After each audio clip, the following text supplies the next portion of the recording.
All right. So 5, 4, 3, 2, and 1. All right, folks, welcome back to the Trauma Therapist Podcast. Guy McPherson here, and very excited to have my guest today, Ignacio Rivera. Ignacio, welcome. Thank you. Thank you for having me. Very excited. All right. So Ignacio is a cultural sociologist with expertise in sexual trauma, healing, and liberation for marginalized people. They're an internationally known gender non-conforming speaker, sexuality coach, trainer, and consultant. Ignacio, together with their daughter, Amanda, are co-hosts of Pure Love Talks, a YouTube series involving intergenerational conversations and lessons for creating sustainable relationships with children, normalizing sex education, and shifting the culture of sexual abuse. As a founder and executive director of the HEAL Project, Ignacio is on a mission to prevent and end childhood sexual abuse through healing the wounds of sexual oppression and embracing sexual liberation. All right. Welcome. Thanks again for doing this. Thank you. Thank you. So before we get going here, Ignacio, share with our listeners where you're from originally and where you're presently calling from. Yes, I was born and raised in Brooklyn, New York. But my family is Black, Indigenous, Puerto Rican, and lived there most of my life, and currently live in Baltimore, Maryland. Okay. So let's dive in. How the heck did this start? Oh, okay. This started so long ago. I am a survivor of child sexual abuse, and that trauma in my childhood really is the catapult of everything that I do today. All the work that I'm doing, the healing that I'm doing. And it was a family member that abused me for several years, and it was a female. And so at that time, I was identified as a girl. I identify as genderqueer, gender fluid, and so it was not anything that you heard of. You know, no one was really talking about that. I couldn't really find any information around this topic at all. So that later on in life, coming to terms with that and really starting the healing process only began because I was not connected to my body. Mm-hmm. I was just not connected to my body, and I needed to understand why. And so through that, really started doing some work that I wanted to share with other people, with other survivors, because in talking in our circles of survivors, we shared a lot in common, and a lot of which was around not knowing about sex or sexuality or anything when they were little, and wishing that would be what could have been different, not understanding anything that was happening, and the effects that it has continued to have as adults in relationships and sexual encounters and intimacy.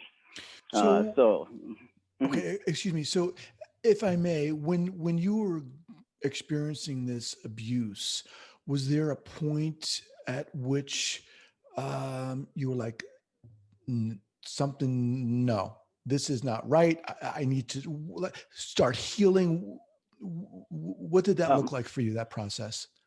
Well, the abuse for me started when I was 8 years old, and it went until about I was 15.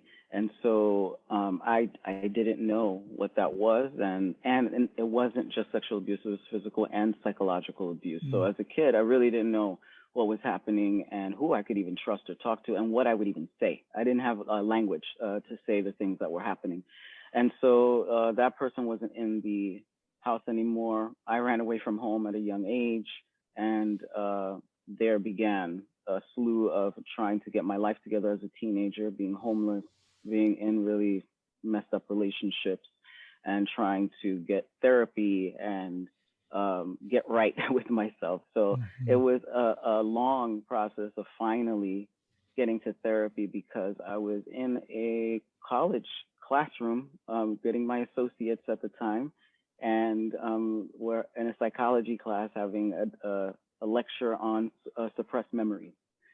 And so that lecture triggered something in me, and I lost it in that class. I had to run out of the class, and I could not return because I was a faucet of tears, just crying and crying. And so my professor came out to me and said, "I think you need to go see the counselor. And so that was the first time I ever went to talk to anyone about that, a college counselor. Yeah. And so how did things unfold such that you got to a point where like, okay, this is helping me, or this, I can begin my healing process? What worked for you? I think it was not, I don't think I had a kind of vocabulary to say, what is my healing process? I didn't even know that. Right. I just knew that I didn't want to have, I was like, had insomnia, I had night terrors.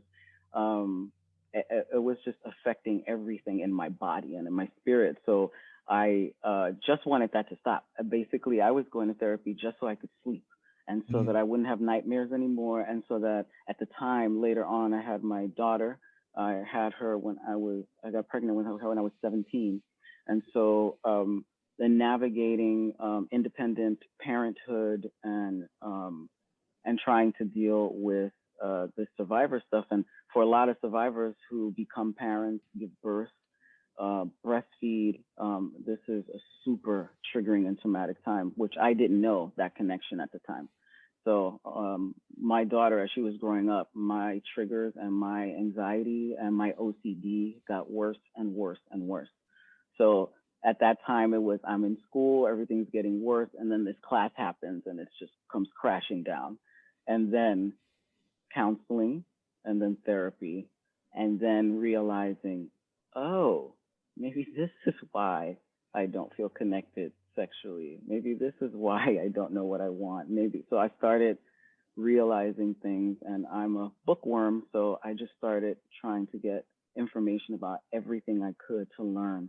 And I have to say, Dr. Ruth was my hero when I was a kid. I used to listen to her on the radio every night. It's Dr. Ruth Westheimer. Yes, I love that woman. I love that woman. She really helped me because I needed to know about my body. I needed to know about sex, and my family wasn't talking about it.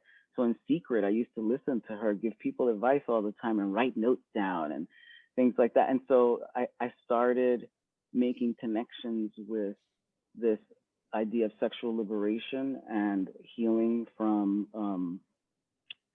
sexual trauma because of the way I started feeling, how I started feeling grounded in my body, how I felt like I had agency and power. The more I learned, the more empowered I felt. And I was like, this is information that everybody needs to have. And what's crappy about it is that, the work that I'm trying to do is really start from, or as early as possible, to talk about sexuality and bodies, because this is where we fail. And this is where a lot of harm doers, have an opening, because there is no language, there is no connection.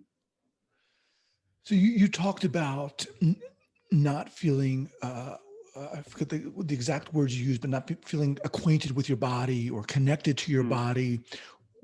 How did that manifest for you? For me, like I started having sex at a very young age because I was, because of the sexual abuse, I really learned that my body was something to offer up, and to and that it could be given freely, and that people had access to it when they wanted. And so I started having sex at 14. At 14 years old. When I look at my pictures now, I was such a baby. I was so young, and I didn't know anything, but that was the way I knew how to communicate so-called love. And so not being connected to my body really was like, the act of sex was just the act. At some points it felt pleasurable, but really it was an act in and of itself. It wasn't about gaining pleasure. It was about the thing that I needed to do. And so that started feeling off for me. I think the more therapy I got, the more I started connecting to me, realizing, oh, I actually have say in this. This could look really different. I can change this if I want. So that idea and thinking about my healing, sharing it with other folks who are in their survivorship, but also going back to childhood and changing the ways in which we actually learn and talk about these things, and change this culture of like shame and secrecy, that it's so scary to talk about sex. Right. Or even how to do it. Yeah. In terms of your experiences with different types of therapists, I'm gathering that you've had several different types of experience, some more positive than others. Can you talk a little bit about something, an experience you had when things started to work? Was there something that a therapist did or was doing? You talked about, starting to get agency and getting a lot of knowledge. In addition to that, what was your awareness about when things started to work for you? I have to say that going to therapy was something that I knew I needed to do because I needed to verbalize something to someone outside of myself, that I knew that they wouldn't judge me. But I've had a lot of very negative experiences with therapists because either they are overworked and really don't have enough time to really listen to what I'm saying, and they don't realize that I have been doing my homework for a really long time on this matter. So I'm not a 101. I'm coming in there as probably a peer or probably knowing a little more than you. And I really want to have a conversation. I want to be pushed in my thinking, and I want some resources. I want, another level for myself. And I was never able to get that really until recently, actually. Most recently, I had a wonderful therapist who I set boundaries in my therapy. As soon as I go in, I say these things. I say, I am trans. I do not have body dysphoria. I do not hate myself. I do not want to die. My transness is not a topic of conversation within this healing that I want to talk about. I am into kink and BDSM, and that is not bad. So if we're clear with that, then let's go. yeah.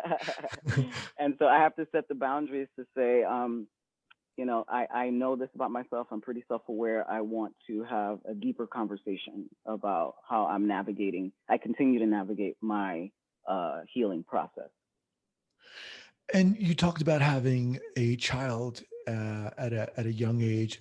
Talk a little bit more about that experience concurrent with your process of healing or not healing and so forth.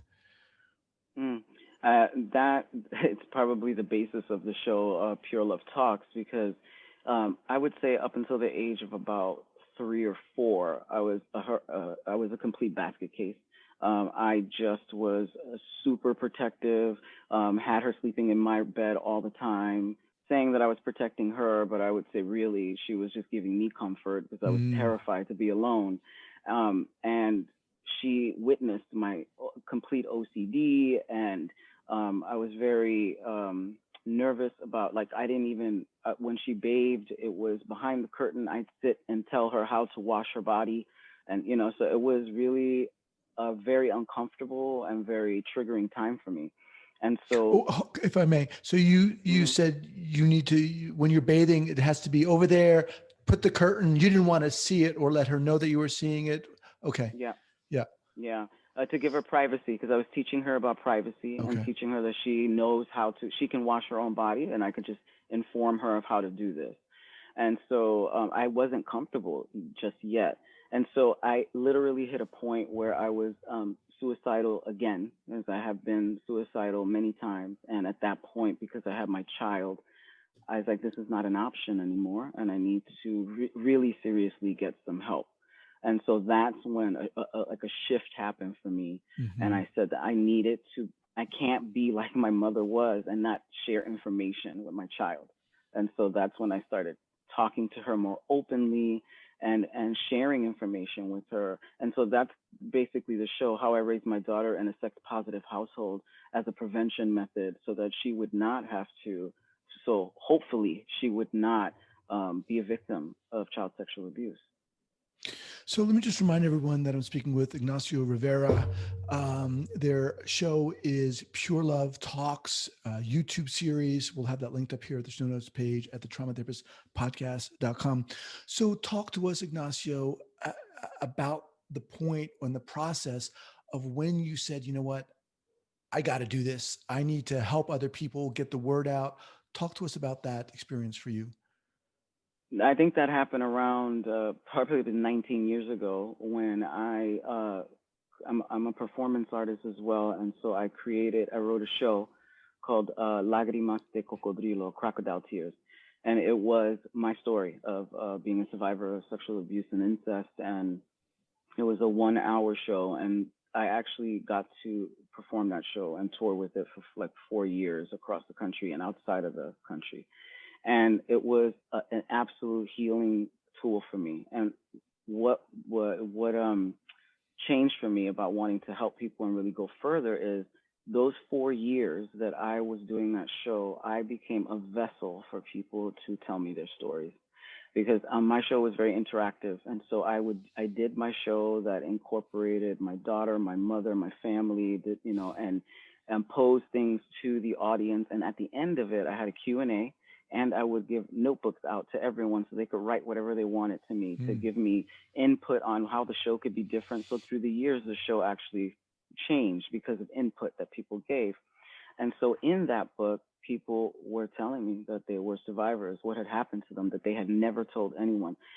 Backstage, I was holding people in tears, just telling me that I was the first person they'd ever told. And I was just like, I need to do some work around this, because people were just like, thank you for just telling your story. Thank you for just saying it, because that gives me permission. So in me doing that show, I gave permission to a lot of people just to release it to me.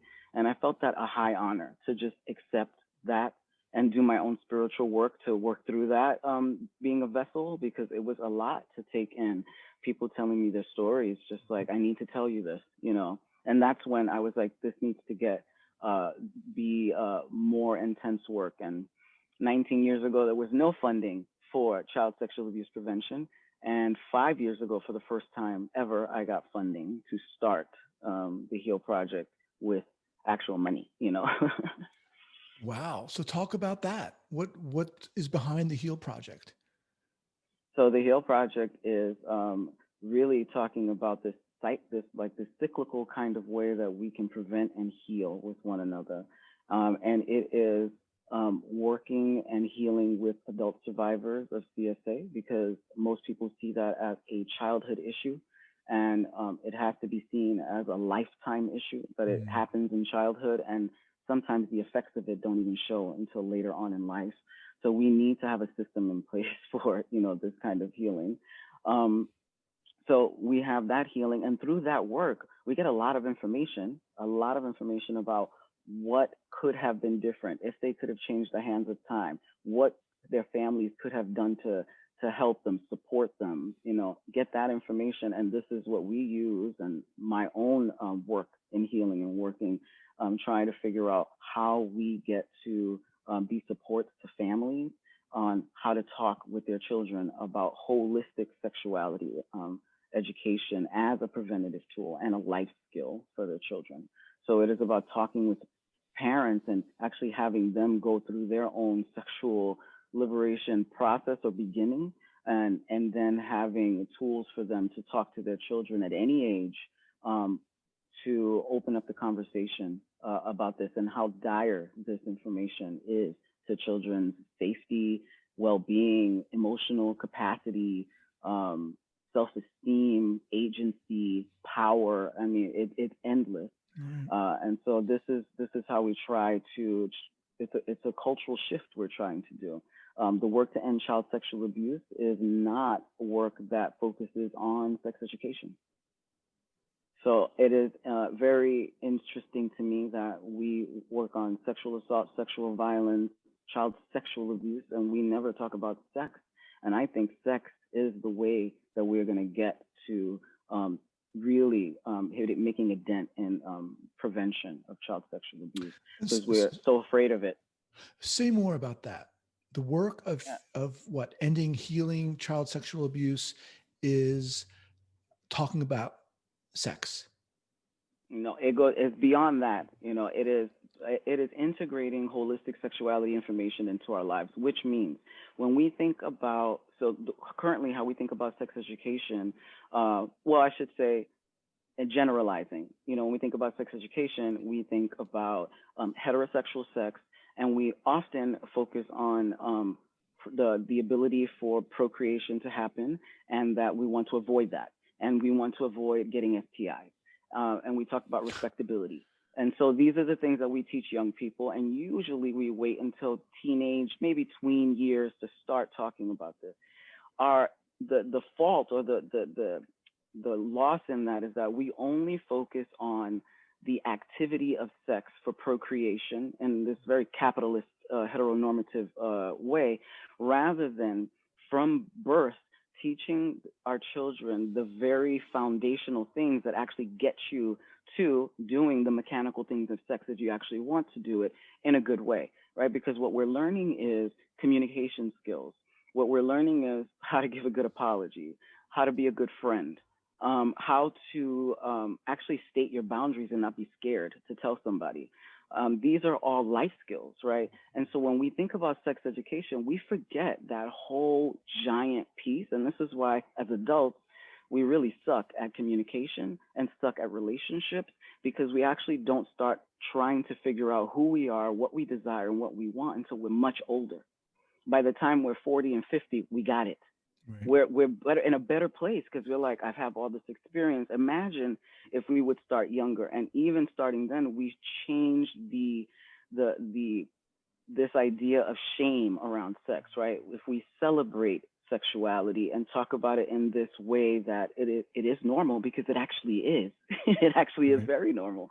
If we talk about it that it's normal, and we allow children to ask all the questions that they need, that it's no shameful, that we talk to kids about there are so many kinds of sexual orientations, and right now we think you're a boy, but that could change. We don't know, right? Mm-hmm. The idea of that is far beyond people's capacity, but that kind of upbringing, those kinds of conversations actually create a very strong foundation for not just sex, but for human interaction and connection. If we understood each other a little better, if we knew how to actually even have an argument without Right. violence, Sure. So these are the very tools that we try to instill, because then as they get older and they're becoming a teenager, and you're talking to them about sex and bodies and body parts and all these things, when they get to a certain age, they're really in a place of Mm-hmm. understanding themselves, and they can say, no, I don't like that person because that person doesn't do this. They won't jump into the very first relationship because of hormones, emotions, and excitement that we all feel. Everybody feels that we're human, right? So it's tapping into and building the muscle of emotional intelligence in ourselves, and then we'd shift so many things, and we would see that this is connecting us all, because I guarantee that there is a survivor within every political movement that there is right now. Child sexual abuse, and I'm specific with child sexual abuse, connects us all. It is Child sexual abuse is rooted in in colonialism and in war and in acts of war. It's how my ancestors, experienced things in slavery, and my indigenous family. Like, it's in the blood, CSA, and we ignore it. We ignore it. There's so much trauma, and I often think right now, senior citizens that are in their 80s, 70s, 80s, 90s. I often wonder about survivors of that age. I really think about them, because we have often thought about this as a childhood issue. Those people have been severely forgotten, and I wonder what their healing process is. I wonder if they've gotten to tell their story, and they've gotten to talk about this in any open kind of fashion. We're thinking about different errors, and so the Heal Project is very intergenerational, talking about young people and older people talking together, and really trying to level out as much as possible that power dynamic between adults and children. Adults have a lot of power over children, and that includes the information that they give. And this information is life saving. It is life Right. saving. So in the YouTube series Pure Love, what's your objective there? What's your the passion behind doing that? I think a lot of people kept asking me, how did you do it? How did you talk to your daughter? Like, what were the conversations like? And so we just decided to just talk about it on, on a YouTube channel. So we have certain topics that we'll bring up. We've talked about, being mentally ill, and having PTSD, anxiety. And my daughter has a severe depressive disorder. So we talk about being mentally ill and sex. We talk about kink. I'm into BDSM, and she's always known that. I'm polyamorous. We talk about polyamory. She's known, so we talk about when she's met my other lovers and how that was, and me coming out as a lesbian back in the day and then coming out as trans. And so all of the things that a lot of people were just so concerned about in terms of how she was going to be. It's kind of interesting because my kid is pretty cool. And we have, a good relationship on top of all regular stuff that, parents and adult children have. But for the most part, we've had a pretty great relationship and, talk things out. And my openness with her really, helped shape how she sees relationships and how she decided to wait to have sex for the first time. She didn't have sex until she was 20 something. And I was always giving her condoms. I was like, here's a condom, here's dental dams, here's this, just in case. And she didn't have sex until she was way older. Right. She had all the information. She was counseling her friends on sex because I was like talking to her. So it's really, the show is storytelling and really giving some examples, some concrete examples, sometimes tying in things that are happening right now politically to how we're healing and parenthood. Awesome. Ignacio, I'm just realizing that I'd love to have you back.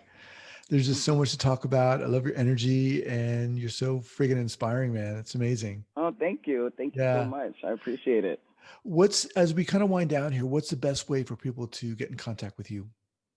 Well, the website is heal2end.org. So HEAL, the number 2, END.org. And we're Heal to End on all social media platforms. Okay. And how often are you doing the YouTube series? It's once a month. We didn't put one out this month, but the next one is coming out in November, then December, and then we will be starting season 3. So we are asking people for some questions, ideas for how we change the next season. And we do a monthly newsletter. So please sign up for our newsletter and we'll tell you about all our programs that we have. Okay. Awesome. Well, again, thank you so much for taking the time to do this. We need more people like you out there. Getting the word out with I think the courage and the openness that you're doing it with. So it's been awesome having you on here.